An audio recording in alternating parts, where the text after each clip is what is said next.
Hello and how are you? Hey friends, welcome to the Shen Show. I am your host, Shenandoah Briscoe, coming to you from right here in St. Charles, Missouri. Hey, you know what? Today is January the 31st. That's right, Friday, January 31st. Meaning I've got a happy birthday shout out going out to Debby Stout Johnson. So without further ado, here's a birthday song for you. Hey, I heard it's your birthday today. So happy birthday, I must say. You know, Debbie, you got one more year gone away. So happy birthday to you today. I said, hey, I heard it's your birthday today. So happy birthday, I must say. You know you're one more year older today, so happy birthday to you, I say. And many more. You cha-cha-cha-cha-cha. All right, hey, today's weather forecast for the St. Charles viewing area is overcast skies, highs around 44 degrees Fahrenheit. Winds are going to be light and variable, southeast to 4 miles per hour. Then cloudy skies early in the evening with some chances of expected clearing late in the night, a shower or rain or wet snow possible. Lows around 31 degrees Fahrenheit, and winds are going to be light and variable at about southwest at about 5 miles per hour. Then Saturday, mostly cloudy, well, partly cloudy skies, highs around 44 degrees Fahrenheit. Winds are going to be west at 10 to 15 miles per hour. Then Saturday night, mostly clear skies and low temperatures around 37 degrees Fahrenheit. Winds are going to be west to southwest at 5 to 10 miles per hour. And then we're going to bump on up to 65 degrees. That's right, 65 degrees on Sunday. Highs around 65 and winds are going to be west to southwest at 5 to 10 miles per hour. And then Sunday night, a few clouds overnight. Lows around 41 degrees Fahrenheit, and winds are going to be light and variable south-southwest at 5 miles per hour. Then Monday, February 3rd, overcast with slightly chances of rain showers, highs near 60 degrees Fahrenheit. Winds are going to be south at 5 to 10 miles per hour.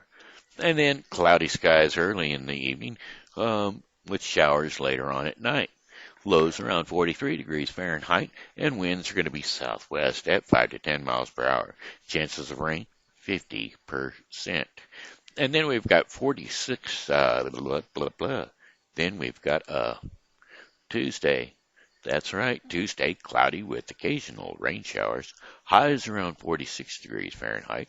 Winds are going to be north to northeast at 10 to 15 miles per hour. Chances of rain, 70%. A steady rain in the evening, showers continuing late, and lows around 35 degrees Fahrenheit, and winds are going to be north at 10 to 15 miles per hour. Chances of rain, 70%. And that wraps up your 5-day forecast for the St. Charles viewing area. Yes, it does. Alrighty then, boy.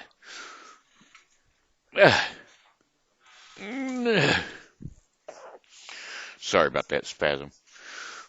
Full of them, just plumb full of spasms, that's for sure. Alrighty, well, hey, you know what? Uh, I don't need that. Cherie, um, Cherie Tracy Moyette says, hey, she doesn't get on here very often as far as being able to social media like she's also in a power chair spinal cord injury type folk, and she has just recently been doing a whole lot of advocacy work, and so she doesn't have time to get on to here as much as she would like to, but um I'm happy for her. I'm happy she's doing things. She's a writer, I believe, or I'm pretty sure. Yeah, she's a writer, and she does a lot of good work out there. So, hey, that's a good thing. Any Hootenanny, hi. Uh, Glad to see you and hear from you, by the way, on YouTube. She actually commented on YouTube. Not very many people comment on YouTube. Most of the people I get comments from are on Facebook. About to spill my medicine. Be careful there. We don't need a lap full of meds. Of course not. Anyway, what else was I going to say? I'm not supposed to sing because, well, for apparently the one person that comments every day. Well, that's because they call me on the phone, on the Facebook uh, video chat on Facebook almost every day. Is my good friend Craig. And, well, he tells me never sing. But then again, that's just because he doesn't have an ear for a voice. I was about to say good voice, but I'm not going to say either way whether my voice is good or bad. I am going to say this much. I like it. I don't like listening to it, but I like hearing it when I'm singing. And besides, singing gives me enjoyment. Uh, so what can I say? What can I say? Singing gives me enjoyment. Anyway, let's see.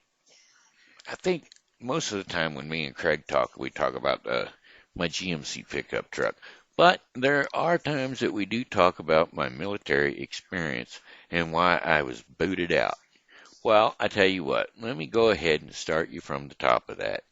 When I started in the Navy, I went from here to St. Louis, Missouri, and went through MEPS down there at St. Louis, Missouri, which is your medical inspection and all that junk, and get yourself in the MEPS building and get yourself all physically shot up with your little shots and all that junk. And then I went from there. Well, you get your physical and you get all checked out. Then you go to Great Lakes in Illinois, Chicago, that is. And so I went there, and that's where I got all my inoculation shots and all that stuff. And then I had a chief petty officer who was a real jerk to me. Uh, and that was weird because, there were different things going on that mostly I'm a perfectionist, okay? So when I do something, I do it very well, and I make sure that it's right. And the problem with that is they want to mess with you, and they will. And that's just because they're wanting to break your spirit. Even though your stuff is right online and it's exactly right and it's exactly what it's supposed to be like, they want to mess with you until they break your spirit, because if you think you're good, well, then that's just too bad. You're not supposed to think you're good. Apparently. I have no idea what their whole indoctrination is, but whatever it is, this chief petty officer really was always on my back. And one time, when I was getting my Seabag inspected, which means you have all your clothes, you have your Seabag, your clothes all folded, and the way they're supposed to be folded, uh, skinny, fat, skinny, button in the middle, the collar in the middle of the third button. You know, these things are are important so that your clothing has the exact right uh, creases in the exact right places. Which is all good and fine and dandy, and it all fits with inside your sea bag. Well, this petty officer was doing a inspection of our sea bags, and we were supposed to stand in front of him, and he was supposed to say he was at a table, and the whole idea was that our clothing was taken off our sea bag, and he would take them off individually and lay them on the table and look at them or inspect them or whatever. Well, he never inspected my stuff, basically. He just kind of picked it up and dropped it to the table, unfolded. After it was, he just kind of dropped it to the table, unfolded, which meant I had to fold everything back up, which was fine with me. I didn't care. He could bust my chops as much as he wanted to at that point in time, but he kept throwing stuff back in my face. That's unsatisfactory. That's unsatisfactory. That's unsatisfactory. That's unsatisfactory. And see, I'm not one of those people that like to be unsatisfactory when I knew doggone and well that it was exact the way that he wanted it measured. I mean, if he wanted to measure it from here to there, it was supposed to be 6 inches. Well, it was 6 inches dead on because that's just the way I was. Anyway, he got all the way down to my Seabag, which is a heavy piece of canvas, and before he could throw it back in my face, I threw it on the table, and I said, "That's unsat too." And I turned around. I said, "Well, then this is just unsat too." So I turned around and went to walk away. And when I did, he grabbed me by the shoulder and spun me around. Well, when he did, my arms just kind of flung around. And then he screams out real loud, "Don't you try to take a swing at me, you dicked up recruit." Well, at that point in time, I was already pissed off. And had I took a swing at him, I would have hit him. And not only would I have hit him, I would have knocked his little. He was bigger than I was, but I would have knocked his butt out because I was over the edge, ticked off. And if I would have swung at him, I would have hit him, and on purpose, I would have done it. But anyway, first things first, he shouldn't have touched me. That was against regulations, and I didn't know that at the time. I had no idea that the military had gotten so wimpy on that. But anyway, once he swung me around, then he was like screaming, "You don't take a swing at me, you little dicked up recruit." And then at that point in time, he put me on the mash. Now, mash is, well, first off, we would do rifle aerobics. And rifle aerobics are doing jumping jacks basically with a 16, with an M16, which is about a 16-pound rifle. And that's where you do jumping jacks with it. You hold it down at your lap, and then you hold it up over your head. Then you hold it down at your lap, and you hold it up at your head while you're doing jumping jacks. All right, well, I finally got to a point where I could not put it up over my head anymore. And I mean, I was standing over there while he was doing inspections on these people, doing these jumping jacks. And after a while, the thing got so heavy, it was in across my lap, basically. And I was just barely going up and down on my toes until I passed out. And when I did pass out, I fell face first down on the concrete floor. And I was laying on top of my rifle. My rifle was, okay, first off, my hands were on the floor. The back of my hands were on the floor. Then the rifle was across there, and that was at my thighs, and I was laying across my thighs, so my hands were pinned under my rifle up against the floor, and I could not move. And so the next thing I know is I've got some MP in the coming in from downstairs because of the fact that apparently I took a swing at this stupid Master Chief, and I didn't, but had I had, he would have felt it. But that's beside the point. Anyway, so they're down there. "Get up off that floor, you dicked up recruit!" And they're stomping within 2 inches of my nose, trying to get me to get up off the floor. Well, I can't move. Like I said, I am laying on top of a right, and this is after I've been doing jumping jacks for 30 to 45 minutes with this stupid 16-pound rifle in my hands. So, that being said, after they did get me up and off the floor, see, that was the first time I'd ever passed out in my life. So after he got me up and off the floor, then I headed out over to med. They took me over to medical, and instead of over to the brig, which was a nice thing for them to do because there was no reason for them to take me to the brig. I hadn't done anything wrong. Now, of course, when he screamed, "Don't you take a swing at me, you dicked up recruit," uh, everybody looked up at that point in time. They may not have been paying attention prior to that because they're talking back and forth or whatever.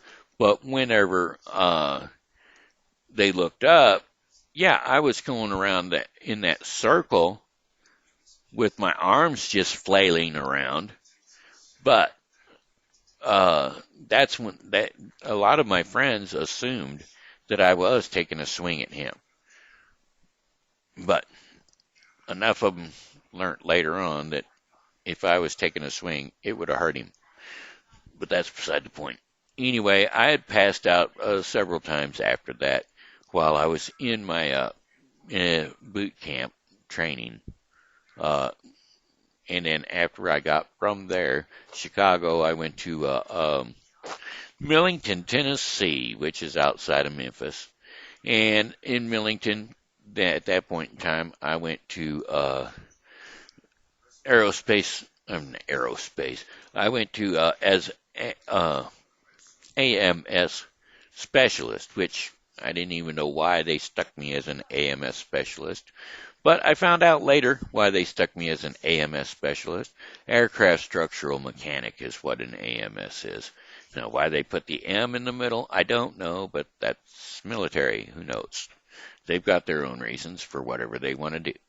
But as an AMS, I had passed out once there also, maybe twice. I'm not sure. I don't remember. But that was my A school. And finally, they medically discharged me on syncope episodes, which was passing out anytime, any place, for no apparent reason. I mean, I'd be going through my chow hall line in boot camp there, and it was like fall face first into my jello or whatever, and then or carrying my tray over to my the table when I was going to sit down and falling out right there. And then the next thing I know, I only was down for a minute. It was any time I ever passed out, it was down for a minute and back up, but I hit the floor, and as soon as I hit the floor, I wake up and there's, 6 people around me trying to give me mouth-to-mouth resuscitation because, well, of course, they just learned it. They just learned their CPR stuff. They were the class ahead of us or whatever. They had just learned their CPR stuff, so they were trying to practice or whatever. But I'd end up over at medical once again. And then, let's see, at one point in time, I ended up in Sleepers. Now, Sleepers is what? The nut house, if you want to call it that. And the deal there was me and Craig and Rich. Me and Craig and Rich. Yeah. Me and Craig and Rich were all sitting on the floor back there. And it was, it was free time. And we were just sitting there talking. Well, Mayo up there in the top rack was listening up there also. And there was another guy that really made me mad a lot. And what the heck was his name? Oh, shoot. What was his name? Anyway, Doyle? No, not Doyle. I can't think of his name. Anyway, he turned out to be our no, that wasn't him either. Greenlee, I think was his name. Anyway, he was pretty chunky kind of guy. I mean, as far as being able to whoop my butt in a boxing match if we got into smokers, which was a boxing thing. But If we would have went to Smokers, he would have been able to kick my hindside, that's for sure. But anyway, either way, on that, it was Greenlee. Anyway, he used to make me mad all the time, and he had said something to me at that particular day, and I was upset. And it was like I was being sarcastic, which I'm always sarcastic anyway. But my friends said, "Hey, are you okay? I mean, are you okay?" And I said, "Yeah, so long as nobody hands me a razor." Well, I was talking about slitting somebody else's throat, not my own. But that's beside the point. Mayo was in the top rack up there, and I'm going to call him Mayo. I don't know if that was his name or not, but he always used the same line. I mean, Craig could probably say, "Nah, it wasn't Mayo," but anyway, he always used the same line. It was because you know I'm good looking. No matter what. I mean, if we got extra duty, it was because you know I'm good looking. If we got privileges, it was because you know I'm good looking. So anyway, whatever his name was, uh, he ratted me out saying that I was going to try to kill myself, which wasn't the fact. I was thinking about somebody else. That was, that was, I was just being sarcastic. It wasn't like I was going to try to kill anybody, me or anybody else. But I was just being smart alecky, to Craig and Rich. And I didn't expect anybody else to be listening in. So anyway, whatever the situation was, I ended up in sleepers. Well, see, Craig never heard anything about this either. He was like under the impression that I had tried to and run away from uh, our boot camp. Well, that wasn't it at all. Um, I was sleeping in the rack. I had three people in the room with me, and the guy in the rack above me, who was wearing his underwear backwards, but that's beside the point. Uh, he attempted to break out. He uh, left his shoes, no socks, no shoes. I think all he was in was his underwear. He left his shoes and his dog tags and everything on the top rack. He jumps out the window, busts through the window, jumps out the window, and runs across a thistle field, and they catch him on the fence. Well, Craig is under the impression that that was me that had tried to run out of there. It wasn't me. I had no intentions of running away from the place. I was sleeping because I'd been having a rough day anyway. And so anyway, I was sleeping, and I sleep like a log back in those days. You know, when you get a chance to sleep in the military, you do so. So I'm sleeping, and then they come in there waking me up saying, "Why didn't you try to stop him?" And I'm like, "Try to stop who?" "Your roommate here. Why didn't you try to stop him?" "Which one? Who? What? What are you guys talking about?" I mean, they're waking me up out of a dead sleep, asking me why didn't I try to stop him. And anyway, I was like, I had no idea what they were talking about. But anyway, the deal was he had tried to get out of he had went through the window, which should have woke me up, but hey, I was out of it, man. I was sleeping good. So anyway, after I got out of there, I went to A school over in Memphis, Tennessee. And when I passed out there, that was when they decided they were going to medically board me out for syncope episodes, passing out anytime, any place, for no apparent reason. And well, that was the end of my military career. I mean, it was only a year and 8 months that I was in there. But hey, I tried. I tried to stay in the military.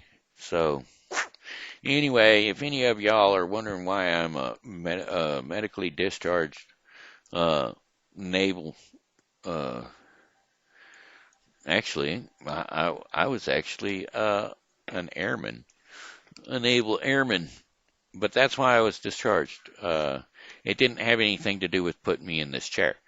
But later on, I found out after I had a spinal cord injury that all your supplies and equipment are covered 100% if you were in the military and you had an honorable discharge um, prior to your spinal cord injury. You're covered, and well, there you go. I'm covered. But that's all neither here nor there. That's just one of my military stories. And you know what? Oh, there it goes. It is gonna work now. Um, I never. I don't even know if I ever even told my mom and dad or anybody else that story about how I got uh, mashed and why I ended up being mashed and passing out the first time in my life.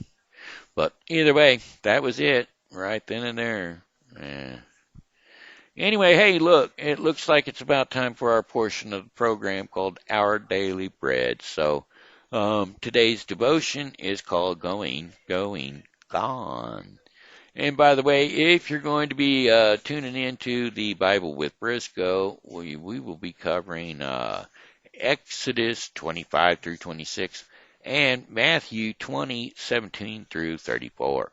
So that'll be wiping out Matthew 20. But anyway, today's devotion, Going, Going, Gone, will be the scripture for the devotion is going to be Proverbs 23, 1 through 5. And so here we go. Proverbs 23, 1 through 5.